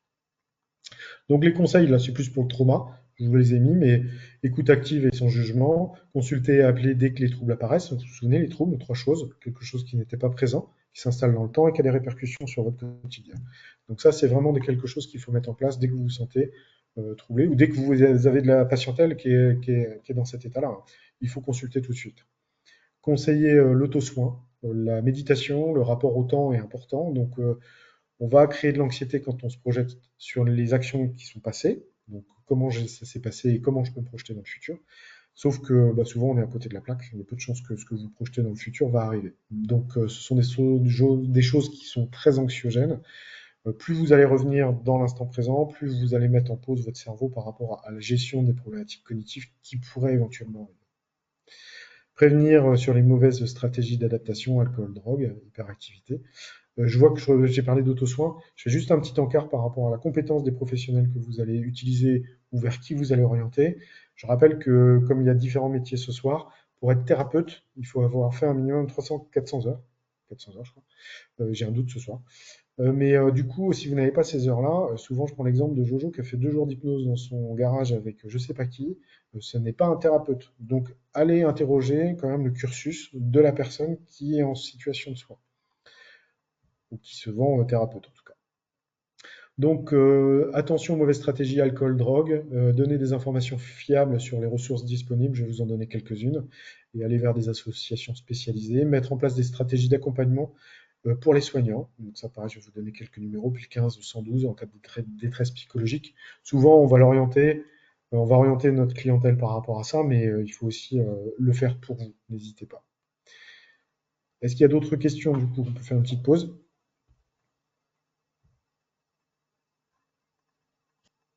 Non, Priscilla, je ne sais pas si on a Alors, oui, des... je ne sais pas si on m'entend, mon micro est en train de se Oui, mettre on en route. t'entend. C'est Ouais, bon. et ma caméra traîne un petit peu. Ça arrive. Effectivement, Ça ouais, cherche. ça va arriver. Ça y est. C'est pas grave, on m'entend, c'est le principal. Oui, effectivement, on a quelques questions. Alors, je les ai pas organisées, je vais juste les lire comme elles ont été Bon. posées. Donc, il y a Denis qui nous demande, selon vous, la difficulté à se lever le matin relève-t-elle d'une faiblesse de la santé mentale? Alors ça va être... alors il n'y a pas de faiblesse, hein. Attention sur le terme que j'ai utilisé en termes de faiblesse santé mentale, c'est une altération de la santé mentale. Faiblesse, il n'y a pas l'aspect péjoratif qui est derrière. Ce qui vous motive à vous lever dès le réveil, en fait, c'est la sérotonine et la dopamine. C'est-à-dire que dès que vous vous levez le matin, il y a des objectifs qui se mettent en place. C'est aller au travail, gérer mon hygiène, les enfants, qu'est-ce que je vais manger aujourd'hui, les courses que j'ai à faire, enfin bref, gérer un projet. Tout ça, c'est la dopamine qui va vous pousser à faire ça, et la sérotonine. Quand vous avez un système neurologique qui est déficitaire, vous pouvez du coup avoir des difficultés à vous lever le matin. C'est-à-dire que l'équilibre, la dopamine qui sert à vous booster ou la sérotonine, vu que vous avez épuisé vos réserves, bah, c'est le cortisol qui vous pousse. Donc, c'est pas une bonne chose parce que ça, en gros, ça abîme le cerveau, ça rend un cerveau inflammatoire. Mais pour clairement répondre, ce qui va différencier quelqu'un qui n'est pas du matin ou du soir, parce qu'on a tous un rythme particulier, c'est le changement d'état. C'est-à-dire que la motivation, elle est normale, mais quand on est en épuisement, cette motivation va se ressentir altérée. Et ce qui est intéressant, c'est pas de savoir si vous arrivez à fonctionner dans la journée, mais si vous avez un changement d'état au réveil. C'est-à-dire que toute votre vie, ça s'est plutôt bien passé, et puis progressivement, depuis quelques mois, le matin, ça devient difficile. Cette progressivité-là et cette installation-là, il faut la verbaliser, parce que c'est quelque chose qui n'est pas normal. Vous êtes il y a ceux du matin, ceux du soir, ça c'est une codification neurologique. En plus, quand on a des changements d'horaire, quand ça arrive, bah, c'est vrai que du coup, on peut être déséquilibré. Mais c'est vraiment un changement d'état qui va apparaître et ça, c'est significatif. Et on peut aller jusqu'à un diagnostic si ça dure plus de 6 mois. Mais là, c'est le domaine médical, chacun son métier. J'espère avoir répondu à la question. Très bien, merci. Question suivante. Alors, comment réussir à déconnecter de son travail à la fin de sa journée et ne pas y penser en rentrant à la maison? Alors, votre cerveau n'est pas conçu pour avoir une activité rémunérée et une activité non rémunérée. C'est-à-dire que vous êtes la même personne toute la journée. Alors, on vous a appris que effectivement, c'était important de faire la coupure. autant que possible. Alors l'idée, c'est si vous voulez vous couper, il y a des techniques de relaxation qui existent, qui sont très efficaces. Moi, j'aime bien parler de l'oisiveté. Alors, j'en ai parlé ce matin d'ailleurs sur une analyse de pratique dans une équipe, et on m'a dit, mais moi, je ne peux pas rester à rien faire. Et la question, c'est pas de rester à rien faire, c'est-à-dire que quels outils vous utilisez pour amener votre cerveau dans le présent. Parce que pour l'explication que j'ai donnée tout à l'heure, c'est-à-dire que si vous êtes tout le temps à réfléchir à ce que vous avez à faire au boulot demain, si vous êtes en train de refaire votre journée en disant voilà, j'aurais dû faire ci, j'aurais dû faire ça, forcément le soir, vous allez être dessus. Et vous allez être encore en plus en système de défense, donc vous n'allez pas être en bonne santé le soir. C'est les signes qui, dès qu'il commence à y avoir des impacts sur la vie quotidienne le soir, vous êtes dans un système d'épuisement qui est en train de se mettre en place. Et je parle surtout sur les jeunes mamans, parce que les études aujourd'hui sont catastrophiques sur les jeunes parents et les jeunes mamans, qui effectivement doivent enchaîner différentes situations professionnelles, familiales et autres, parce qu'on reste quand même dans la majorité des mères qui s'occupent des enfants. Alors ça, c'est tout un autre sujet qu'on pourrait traiter. On n'a pas d'épuisement sur les hommes parce qu'il n'y a pas d'études, donc on ne peut pas le traiter. Mais en tout cas, on a des chiffres sur l'épuisement féminin, ça c'est clair. Et souvent, on me dit, oui, mais moi, je ne peux pas, après le boulot, me couper, il faut que j'enchaîne ce genre de choses. Alors ça, c'est des nouveaux concepts qui se croisent à la fois les phénomènes d'éducation de la femme parfaite, femme au foyer 1950, manifeste de la femme au foyer qui était enseigné à l'école, où on a dans le best-of quand même, on doit se lever avant son conjoint et se maquiller pour qu'il ait quelque chose d'agréable à regarder, et puis toute la journée comme ça, vous imaginez. Donc ça, c'est des choses qui étaient enseignées à nos grands-mères, aux arrière-grands-mères pour certains, et qui a transposé dans les générations avec ce niveau de performance de femmes au foyer, qui se confrontent aujourd'hui à la perfection, et c'est principalement les réseaux sociaux qui poussent à ça. Donc on a des phénomènes où il faut absolument remplir votre journée. Et moi, je conseille de déconnecter 30 minutes à 40 minutes par jour. Alors, certains vont dire, oui, mais moi, je vais courir. Alors, j'ai utilisé cette expression-là ce matin, alors on me l'a donné, donc je l'ai utilisé pour expliquer justement comment couper. C'est-à-dire que quand vous justifiez que vous allez faire du sport, d'un point de vue social, c'est normal. Parce que, par exemple, je vais prendre l'exemple de maman qui va courir. Ben, maman, elle va courir, c'est normal, c'est son sport 2, 3 fois par semaine. Il y en a une autre ce matin, c'était de la danse. Enfin, il y a plein d'exemples comme ça. C'est justifié parce que ça fait partie des organisations. Mais pourquoi on ne pourrait pas avoir un temps de 45 minutes à rien faire? Aller boire un verre quelque chose en terrasse, il fait beau en ce moment. Lire un bouquin dans un parc, ceux qui ont la plage. Ça, par contre, ce ne serait pas justifié, ce serait donc un défaut de performance. C'est identifié en tant que tel. Je vous encourage pour faire la coupure, de faire une vraie coupure de transition. Parce que vous allez revenir dans le présent avec des exercices de respiration, il y a du yoga, il y a de la méditation, il y a plein de choses qui existent pour ceux qui ont du mal. Comme ça, vous pourrez donner l'excuse que vous avez besoin de votre activité de yoga ou de autre. Parce que le fait de faire 20 minutes de route ou 1 heure de route en disant ça y est, j'ai fait ma coupure, ça ne suffit pas parce que votre cerveau n'était pas au repos puisqu'il conduisait. Et la majorité, en plus du temps, vous n'êtes pas dans votre conduite. Et c'est ce qui explique aussi, d'un point de vue, je suis pas en guerre contre les benzos parce que c'est les benzodiazépines, mais il faut savoir que les femmes consomment 2 fois plus d'antidépresseurs et de benzodiazépines que les hommes. Donc c'est pas un hasard. Donc ce moment sur la route, il n'est pas opérationnel. Donc prenez du temps pour couper. Et pour avoir accompagné un paquet de gens, je peux vous dire que dans mon best-of, quand même, j'ai dégagé 3 heures par jour à une jeune maman. Et du coup, meilleure relation avec les enfants, meilleure relation avec le conjoint, tout le monde recommence à discuter et ça se passe bien. Donc c'est quelque chose qui est possible. Par contre, il faut se faire accompagner par des professionnels. Moi, je le fais de moins en moins, mais il y en a qui le font très bien. Il y en a qui le font très bien. Donc la coupure, elle se travaille, c'est de la compétence, ça s'apprend, c'est un rythme de vie qu'il faut prendre pour mettre son cerveau au repos. D'autres questions peut-être? Merci Pierrick. Je viens de découvrir que ma coupure sur la route quand je rentrais le soir n'était pas une vraie coupure. Non, ça n'est pas une vraie coupure. Merci. Oui, il reste une question. Est-ce que vous savez s'il y a des choses qui sont mises en place en formation initiale pour prévenir de tout cela chez les futurs professionnels de santé? Alors, j'ai pas la connaissance de tous les cursus. Je sais que sur le plan médical, alors, je vais peut-être dire une bêtise, mais on en est loin, puisque pour vous suivre des étudiants en première année de médecine, on est encore sur des heures, des 90 heures semaine et encore. Je pense qu'ils ont juste le temps de manger. Voilà. Donc, dès la naissance en fait, des étudiants, on leur apprend à être à fond pour être en compétition avec les autres. Donc, on est déjà sur une structuration professionnelle qui est déficitaire. Je parle que des émotions, après le contenu, ça je me permettrai pas de critiquer, mais en termes de gestion émotionnelle, de gestion de travail et d'épuisement, déjà en médecine, c'est mal parti. Sur les études infirmières, on a vu les statistiques, c'est pas bon. Et je peux vous dire que sur les ergos, j'ai les mêmes retours, sur les kinés, j'ai les mêmes retours. Voilà, il y a des professions qui sont quand même plus protégées. Quand même sur les métiers du relationnel, voilà, c'est pas toujours les meilleurs, mais on a quand même des expériences. Bon, je sais que par rapport à la psychiatrie, vu que il y a de moins en moins de cours en psychiatrie pour les études infirmières, je sais que certains établissements mettent des compléments pour les jeunes professionnels qui rentrent dans les établissements. Je sais que certains établissements le font. Et puis il y a de la formation continue. Mais le problème de la formation continue, c'est que normalement c'est obligatoire pour tous les professionnels, mais pour avoir fait des plans de formation au sein de certains pôles en hospitalier, pour avoir eu 160 000 euros de demande de formation pour 20 000 euros de budget, je peux vous dire qu'on est loin de répondre aux demandes spécifiques. Et pareil, aller sur des programmes de formation qui sont reconnus d'un point de vue d'État. Je reviens sur les fameux PSSM, mais je ne suis pas le seul, on est 1300 à faire ça. Il y a des organismes de formation, des associations qui le font à moindre coût.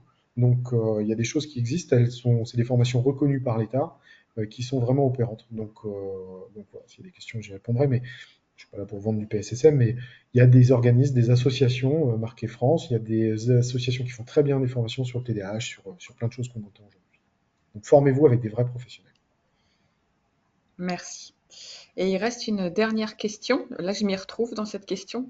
Est-ce que la sieste entre les tournées du matin et du soir peuvent être considérées comme une coupure? Alors, je ne suis pas un spécialiste du sommeil. Par contre, sur les exemples, je vais aller dans l'extrême, c'est-à-dire la course large.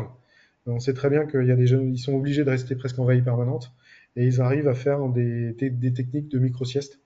Donc, dernièrement, j'ai eu des études contradictoires par rapport à la sieste de l'infirmière libérale ou de l'infirmière qui fait sa sieste. Voilà.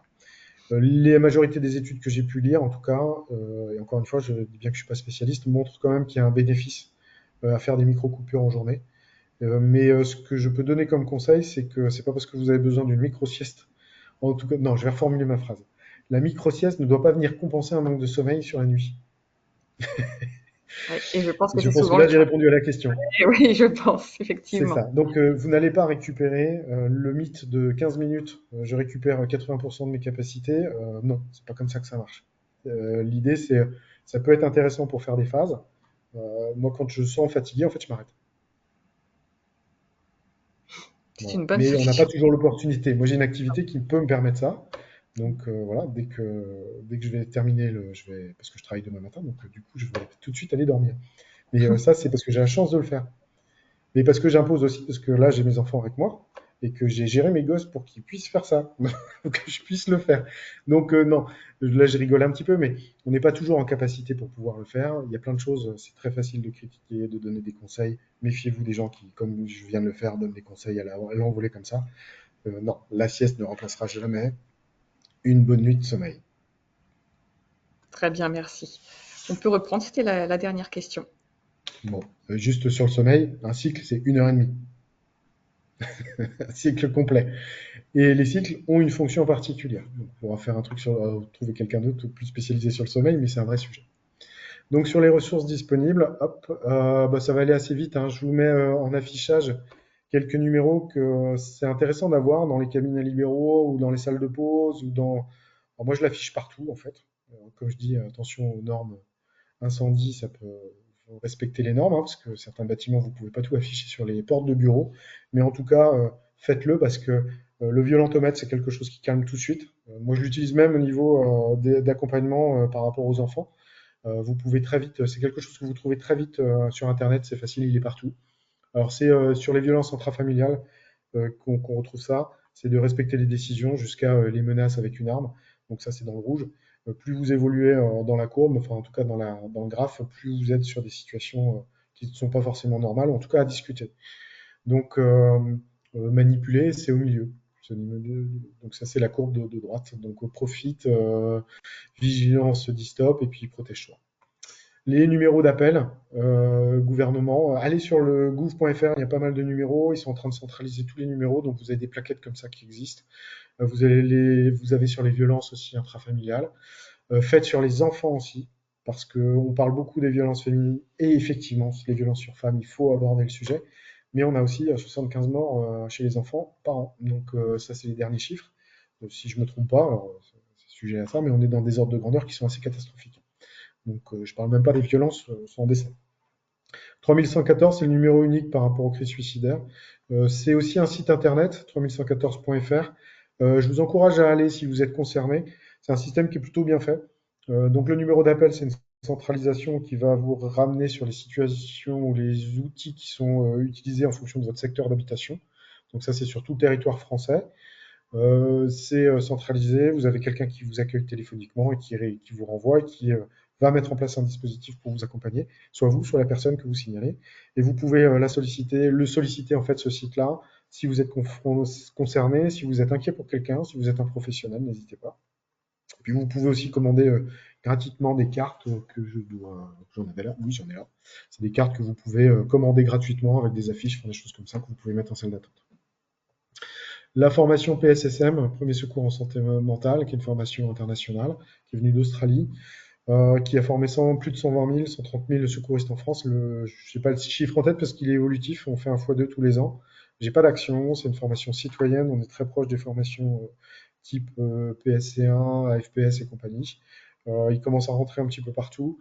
Interrogez-vous, si pareil, vous pouvez aller sur pssm.fr.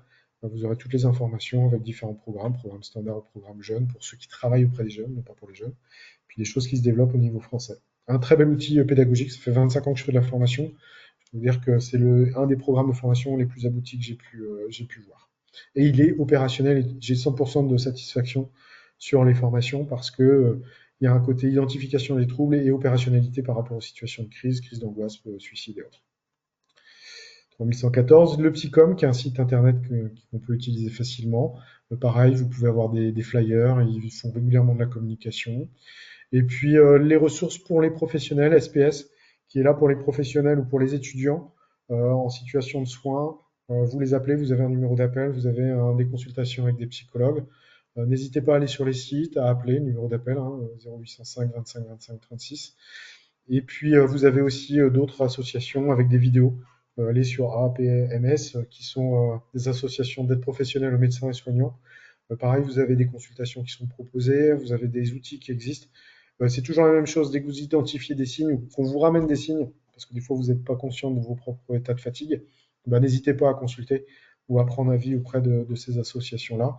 Et en parlant d'associations, vous avez des associations spécifiques, la Maison des soignants, Santé Mentale France, qui est un très très bon outil, qui est une association ancienne, qui a du poids sur la santé mentale, qui sort un petit peu du côté psychiatrique, donc qui a une vision différente, qui parle beaucoup de rétablissement, beaucoup de support, beaucoup de formation, beaucoup de choses. SOS Amitié, c'est pas une blague, ça existe, donc n'hésitez pas à les appeler. Frères d'âme alors je l'ai utilisé parce que c'est celle que je connais le plus, mais vous en avez d'autres qui, Frères d'âme, ce sont des associations de regroupement de gens qui ont vécu des traumas sous toute forme. Donc c'est des traumas dans le cadre professionnel, soignants, militaires, policiers, pompiers, tous ceux qui sont sur la sécurité civile. Et donc c'est des regroupements à la fois pour les personnes, mais aussi pour les familles. Donc ça peut être intéressant. Et puis plein d'autres, etc. Parce que je ne pourrais pas citer tous les numéros. Il existe plein de choses de point de vue très géographique. Le Frère d'âme, ils sont plus sur la région lorientaise d'où je suis, donc Morbihan. Mais il y a plein d'associations nationales, elles sont plus ou moins grosses, plus ou moins avec des capacités d'activité ou d'action ou d'accueil. Donc voilà pour ma partie. Je ne sais pas si vous avez des questions. Je laisse la main du coup maintenant à Priscilla. Non, il y a pas eu d'autres questions depuis. Donc, merci beaucoup, Pierrick. Moi, je voulais juste vous faire part des différents webinars que vous pourrez retrouver sur notre site SHEM. Donc, il y a eu le webinar sur l'importance de la communication pour une prise en soin plus efficiente, qui traitait un petit peu des difficultés qu'on pouvait avoir lors d'une prise en charge un peu difficile. Donc, n'hésitez pas à aller le visionner.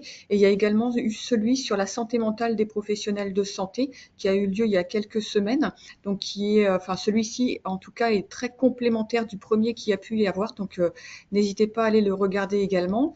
Petit focus sur deux formations que le SHEM propose et qui sont absolument dans l'optique de ce qu'on a pu voir ce soir, notamment celle sur la violence et l'agressivité. Alors c'est vrai que la thématique, enfin le titre comme ça ne fait pas du tout envie et on se demande où ça peut aller, mais c'est très très axé sur la prévention de la violence et de l'agressivité, comment réussir à se positionner, comment réussir à communiquer pour essayer de prévenir cette violence et cette agressivité, comment réussir à comprendre ses propres émotions. Et cette formation a été utilisée dans le cadre du Formazen. Le Formazen a eu lieu il y a 15 jours maintenant, notre première édition.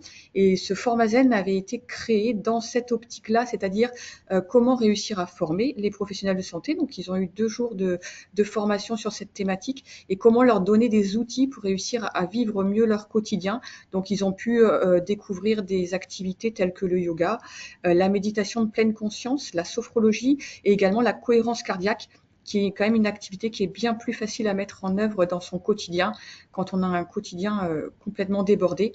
Donc n'hésitez pas à aller voir ce qui a pu se passer et ce qui sera reproposé l'année prochaine également. Et on a également la formation sur les soins palliatifs, comment réussir à développer une approche pluridisciplinaire pour mieux vivre ces prises en charge qui sont très difficiles. Voilà, donc je vous remercie tous pour cette participation ce soir. Merci encore à Pierrick. N'hésitez pas à nous donner votre avis sur ce webinaire, nous donner des conseils ou des envies sur des prochaines thématiques de webinaire et allez faire un tour sur nos différents catalogues, quelle que soit votre profession, pour voir ce que le CHEM peut vous proposer. Je vous dis bonne soirée, à bientôt et les prochains webinaires reprendront en septembre. Au revoir. Au revoir.